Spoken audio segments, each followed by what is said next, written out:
हृदि वीरम् आत्मानुशासनमहं वक्ष्ये मोक्षाय भव्यानां। पंच परमेष्ठी भगवान की, 2400 तीर्थंकर भगवान की, देवादिदेव श्री आदिनाथ भगवान की, परम पूजाचार्य श्री शांति सागर जी महाराज की, परम पूजाचार्य श्री विमल सागर जी महाराज की, परम पूज्य आचार्य श्री सन्मति सागर जी महाराज की, परम पूज्य आचार्य गुरुदेव सुंदर सागर जी महाराज की, गुरुदेव समंत भद्र स्वामी की जय। नमस्ते।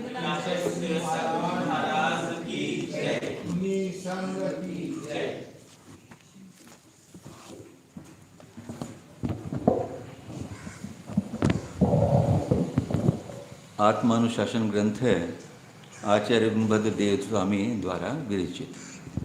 अपने इसमें कार्य का श्लोक चल रहा है 130 नंबर का। 130 नंबर चलेगा आज। इन कुछ श्लोकों में अब आचार्य स्त्री से विरक्ति की बात कर रहे हैं कि स्त्री किस तरह से आच्छादित होती है, दूसरे को भी किस तरह आच्छादित करती है, कैसा है इसका स्वभाव, कैसा इसका स्वरूप है, इसको जानकर इससे विरक्त होना चाहिए। हाँ, 130 नंबर।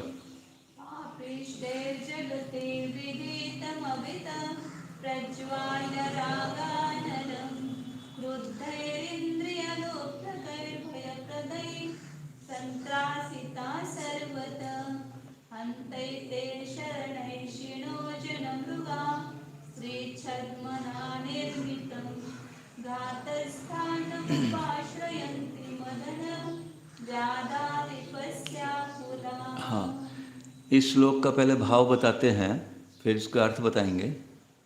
इसमें बताया है कि जैसे शिकारी हिरण को पकड़ने के लिए, तो जहाँ हिरण रहते जंगल में, उनके चारों तरफ आग लगा देते हैं, तो वहाँ से आग से वो भागते हैं निकल के। तो जैसे बाहर निकलते हैं, तो बाहर निकलने के बाद उनका एक ऐसा गड्ढा जैसा कोई एक ऐसा स्थान बना देते हैं। जब हिरण वहाँ जाकर पहुँचते हैं तो गड्ढे में गिर जाते हैं, तो वे पकड़े जाते हैं। इस तरह से यहाँ स्त्री को और हिरण को दो की शिकारी की दो भाव दिए हैं यहाँ पर। कैसे हैं कि पापिष्टे ही, यानी पापी लोगों के द्वारा, पापियों के द्वारा जो अतिशय पापी हैं, और फिर दूसरी लाइन में क्रुद्धे हैं, और जो अतिशय क्रूर हैं, इंद्रिय लुब्ध के ही, और जो इंद्रियों के विषयों में लुब्ध हैं, इंद्रियों के विषयों को चाहने वाले हैं, ऐसे ऐसे भयप्रदे और भय को देने वाले हैं। संत्रासिता सर्वतः, और चारों ओर से सभी तरफ से त्रासित देने वाले हैं। ऐसे जगति विधितम, जगति विधि मतलब संसार रूप ये मृग, जैसे वहाँ पे मृग की कल्पना की थी, ऐसे हैं संसार की है कि संसार कैसा है ये, कि उन मृगों की तरह है। संसार जो है उनके रहने का स्थान, जो हाँ मृग रहते हैं जंगल में है, ऐसे संसार भी इन लोगों को जो पापी हैं, क्रुद्ध हैं, इंद्रियों से क्षुब्ध हैं, भयप्रद हैं, और संत्रासिता सर्वतः, और सब हैं।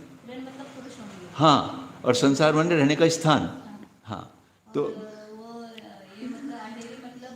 ये इंद्रिया, अहेरी यहाँ पे इंद्रिया। हाँ, तो आचार्य कह रहे हैं कि ऐसे राग अनलम प्राज्वल्य, राग रूपी आग को जलाकर, अभी आग जलाई थी ना हिरणों के सामने, तो ऐसी वो राग रूपी आग को ज्वलित करके वहाँ से वो लोग भागते हैं, और भागकर क्या करते हैं, हंते ते।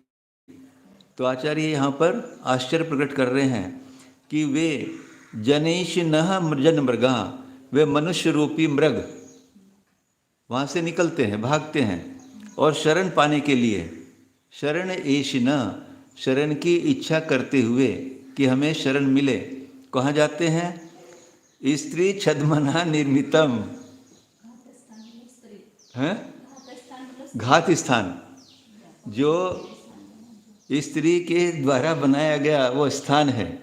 स्त्री छद्मना निर्मितम यानी छल से बनाया गया स्थान, वो उसको हिरण को पकड़ने के लिए जो स्थान बनाया जाता हाँ, है, वो स्त्रियाँ, स्त्री आ गई। स्त्री के द्वारा बनाया गया वो स्थान, घात स्थान, उस घात स्थान का उपाश्रयंती, उसका आश्रय लेते हैं।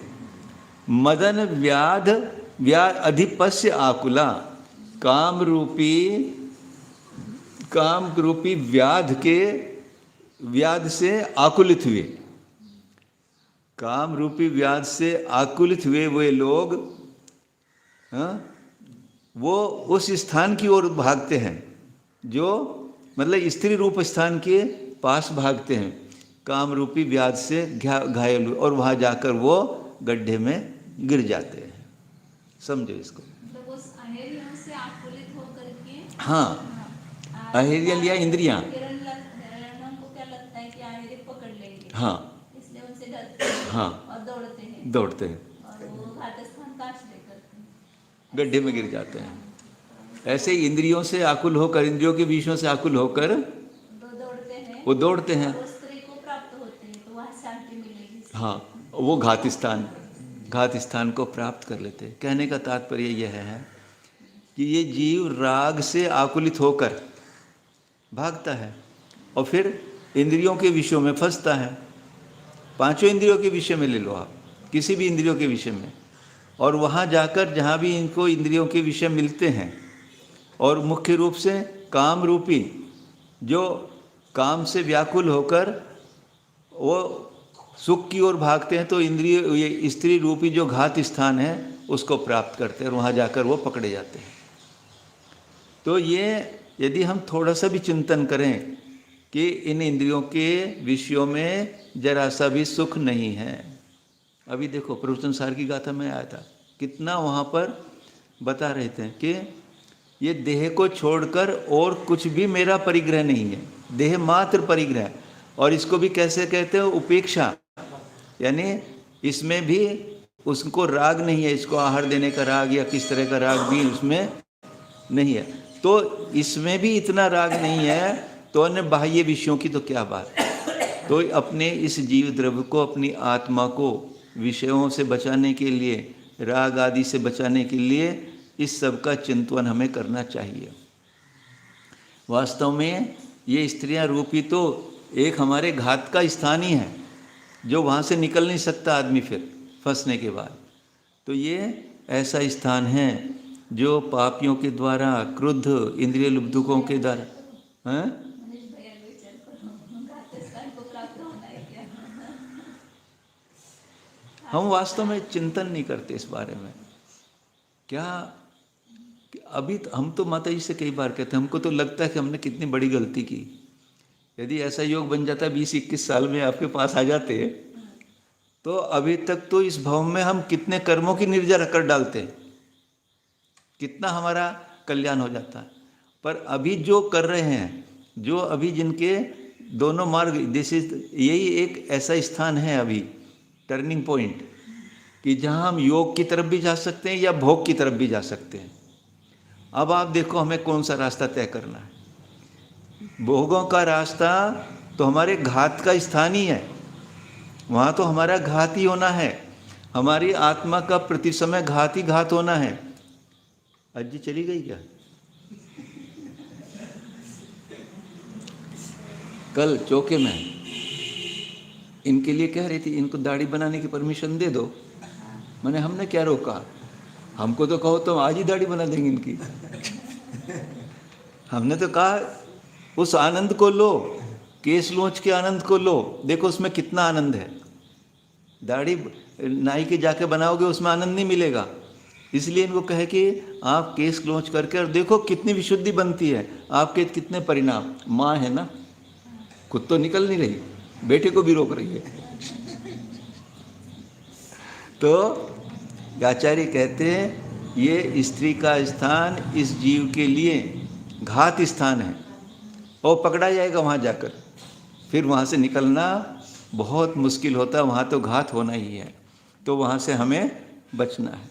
आगे और भी अच्छा है श्लोक ये। हाँ अपत्रपतपोग्निना नहीं है। हाँ यही है। अपत्रपतपोग्निना भयजुगुप्सयोरास्पदम् शरीरमिदमर्ददग्धशववन्न किं पश्यसि वृथा व्रजसि किं रतिं नरुनभीषयस्यातुरो निसर्गतरलाश्रयस्त्वविहता स्फुटं बिभ्यति इस अपत्रपतपोग्निना भयजुगुप्सयोरास्पदम् शरीरमिदमर्ददग्धशववन्न किं पश्यसि वृथा व्रजसि किं रतिं नरुनभीषयस्यातुरो निसर्गतरलाश्रयस्त्वविहता स्फुटं बिभ्यति।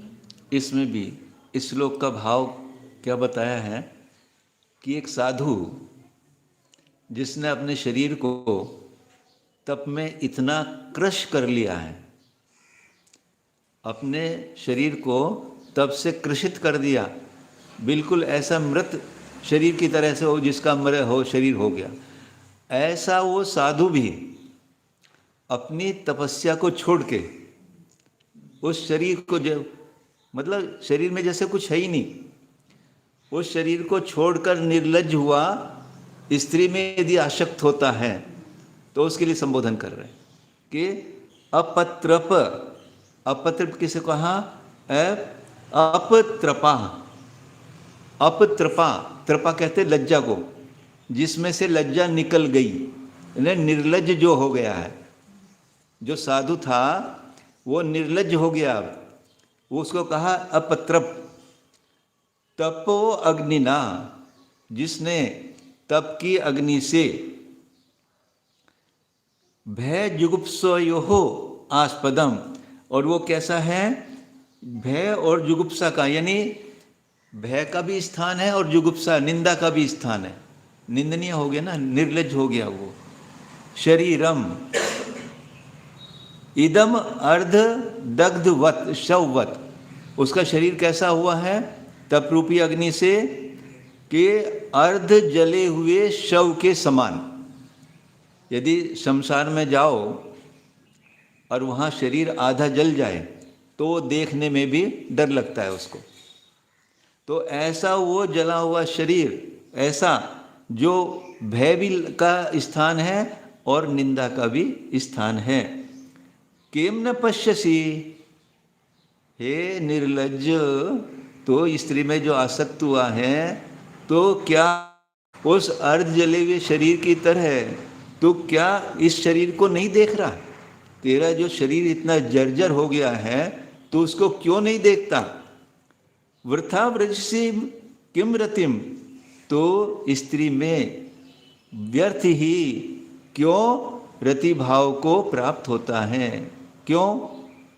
तेरा जो शरीर है कोई भी स्त्री देखेगी, पहली बात तो देख कर डरेगी, इतना कमजोर है, निंदा करेगी, और क्या तेरे पे आसक्त हो जाएगी क्या वो? तो कह रहे हैं कि वृथा व्रजसि किम रतिम, तो उस स्त्री के शरीर में क्यों वृथा ही रति को प्राप्त होता है? ननु ने भीष्य आतुरः, तो इतना आतुर हुआ, तुझे क्या डर नहीं लगता? निसर्ग तरलाह, क्योंकि स्त्रियां कैसी होती हैं? स्वभाव से ही निसर्ग तरला, यानी उनको कहा है कायर, चंचल, कातर, निसर्ग में कायर चंचल होती है, पर यहाँ पर कहा डरने वाली होती हैं। त्वद इह ता वो स्फुटम विभ्यति, तो इस रूप को देखकर, जो तेरा रूप कैसा है?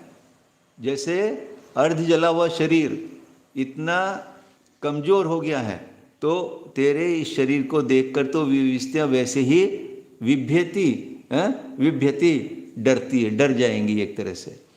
तो ऐसा जीव भी यदि कोई ऐसा हो जाए कभी काम के वश में, तो आचार्य उसको कहते हैं कि तू क्यों इतना निर्जल हुआ, निर्लज्ज हुआ है?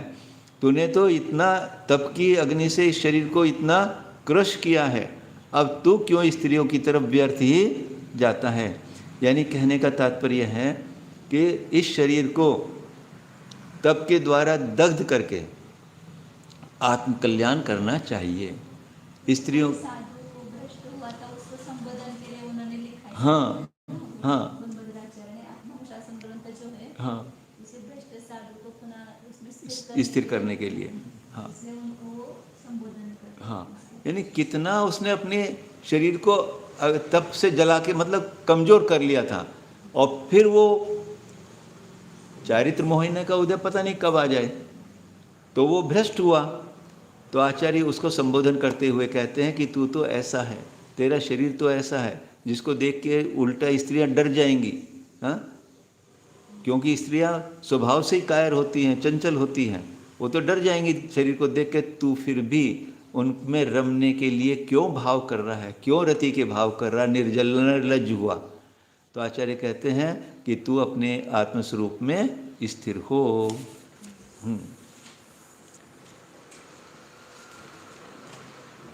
उत्तुंग संकट कुलाचल दुर्ग दूर, माराद्वली त्रय सरित विषमावतारम, रोमावली कुसुति मार्ग मनंक मूढ़ा, कांताकटी विवर मेत्यनकेत्र खिन्ना। ये थोड़ा सा ये ऐसा सूत्र है, इसमें स्त्री के योनि स्थान का वर्णन किया है। वो कैसी है? उत्तुंग संगत कुछ अचल दुर्ग दूरा, कि अपने उत्तुंग ऊंचे परस्पर में मिले हुए स्तनों रूप, यानी जहाँ उसके स्तन है वहीं उदर है, और वहीं से ही वो नाली रूप वो स्थान निकला हुआ है। ऊंचे, जैसे उसमें उपमा दी है कि जैसे ऊंचे और परस्पर मिले हुए पर्वतीय रास्तों को पार करना बहुत कठिन होता है, ऐसे स्त्री के स्तन और उदर के पास में कुचाचल यानी कि स्तनों के अचल रूपी दुर्ग को पार पाना कठिन है। दुर्गम आराध वलीय त्रिय, और जो स्थान है तीन नाली के त्रिवलीय सरिद, जैसे तीन नाली रूप नदी बहती है, और को उसी समान से ये स्थान है। सरिद विषम अवतारम, जिसको पार करना बहुत कठिन है, जहाँ पहुँचना बहुत विषम है यानी भयप्रद भी है। और कहा रोमावली, और उस स्थान पे जो रोमावली है वो कुसरती मार्ग, वहाँ से वो मार्ग में भटकाने वाली हैं। ऐसे अनंग मूढ़ा, जो काम से मूढ़ हुए पुरुष हैं, वो कांता कटी विवर, जो वो स्थान है कान स्त्रियों का वो जो योनि स्थान है, इति एव नकेत के इत्यत्र खिन्ना, ऐसे काम में अंध हुए मूर्ख प्राणी उस स्त्री की योनि को पाकर क्या यहाँ खेदखिन्न नहीं होते? अर्थात अवश्य ही खेदखिन्न होते हैं। यानी बताया ये स्थान बहुत ही दुर्गम है और भय वाला है, और इसमें त्रिवली रूप जैसे नदियाँ बहती हैं वैसा है, और यहाँ पर खेद के अलावा कुछ नहीं है, यहाँ सुख शांति का कुछ भी स्थान ये नहीं है। इस तरह से ये वहाँ पर उसका वर्णन थोड़ा सा किया है। तो वास्तव में क्या है, कहने का तात्पर्य यही है, इतना जो आचार्य बार बार बता रहे हैं, हमको स्त्रियों की प्रवृत्ति से, स्त्रियों में रमने से बता रहे, वहाँ पर सुख का लेश भी नहीं है, दुख मात्र ही है। कुछ समय के ऐसा लगता है कि जो अपना रति काम की वेदना है, उसको वेदना को शांत करने का एक उपाय है, परंतु वास्तव में यदि हमारा उपयोग उस तरफ ना जाए तो वेदना भी हमको सता नहीं सकती। जब हमारा उपयोग उस तरफ जाता है तब ही हमें वो वेदना ऐसी लगती है, और जैसे वहाँ से उपयोग हटा लो तो कोई वेदना का कारण नहीं है। तो इस मनुष्य पर्याय में इन सब विकार रूपी परिणामों को छोड़कर हमें अपने आत्मा की साधना करनी चाहिए। इसलिए करने के लिए तो ये मिला है कि जब हम विकार रूप परिणाम करते हैं कर्मों का बंध होता है। हाँ, पिछला कर्म तो निकलता है, वो तो फल दे के निकल रहा है हमको, उसमें पुनः हम आसक्त होकर नवीन कर्मों का बंध कर लेते हैं, और ये संतति बराबर चलती रहती। तो आचार्य कहते हैं कि ये मनुष्य पर्याय मिली है, ये भय मैथुन संज्ञा सब जीवों को है, कोई जीव ऐसा नहीं बचा हुआ इसमें। और ये तो मुनियों को भी उपचार रूप से तो 9वें गुण स्थान तक, जहाँ तक वेद है वहाँ तक भी संज्ञा। 3 लोक में कोई भी जीव एक भी ऐसा नहीं बचा हुआ है। एक इंद्रिय को भी है, पेड़ पौधों को भी ये मैथुन संज्ञा है। तो सभी जीवों को 3 लोक में कोई ऐसा जीव नहीं बचा जिसको ये संज्ञा ना हो, सभी को है। परंतु वहाँ तो हम अपने को संभाल नहीं पाते। 1 इंद्रिय, 2 इंद्रिय, 3 इंद्रिय, 4 इंद्रिय पर्याय में, 5 इंद्रिय पर्याय में देखो सभी को देखने को मिलती है। परंतु इस मनुष्य पर्याय को पाकर हम अपने उपयोग के द्वारा, हम अपने ज्ञान के द्वारा, हम अपने शक्ति के द्वारा इससे अलग होकर कर्म बंध से बच सकते हैं और अपनी आत्मा का कल्याण कर सकते हैं। और इतना कठिन भी नहीं है। शुरू में तो लगता है, पर कहते हैं ना, उसमें आता है अनिर्वारोद्रेकश त्रिपुसुमटा। महावीर भगवान बाल्य अवस्था में काम रूपी सुभट को, ऐसा जो अनिर्वार है जिसका उद्रेक, उसको बाल्य अवस्था में उन्होंने कुमार अवस्था में ही जीत लिया था। तो हम क्यों नहीं जीत सकते? हम भी कर सकते वो कार्य। बस अपना चिंतन करने की बात है कि ऐसा नहीं। कहने को तो ये भी है कि हमारे 24 तीर्थंकर सबके सब शादीशुदा होते, पर वो तो तीर्थंकर है, स्वयंभू हैं, उनके अंदर तो इतनी शक्ति है। पर इस पंचम काल में यदि हम ऐसा प्रयास करें, देखो कितने बाल ब्रह्मचारी हैं, कितने बाल ब्रह्मचारी मुनि बने हैं, और कितना वो कि अपने आप को नहीं संभालते हैं। जब आते संघ में तो उनका उपयोग इतना 24 घंटे इतना स्वाध्याय में, ध्यान में, तप में लगा देते हैं कि उसको और उनका उपयोग नहीं जाता। और यदि जाता भी है तो बार बार उनको स्थिर करते हैं।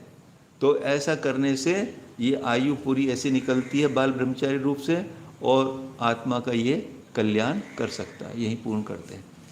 बोले आचार्य गुरुदेव सुंदर सागर जी महाराज की जय।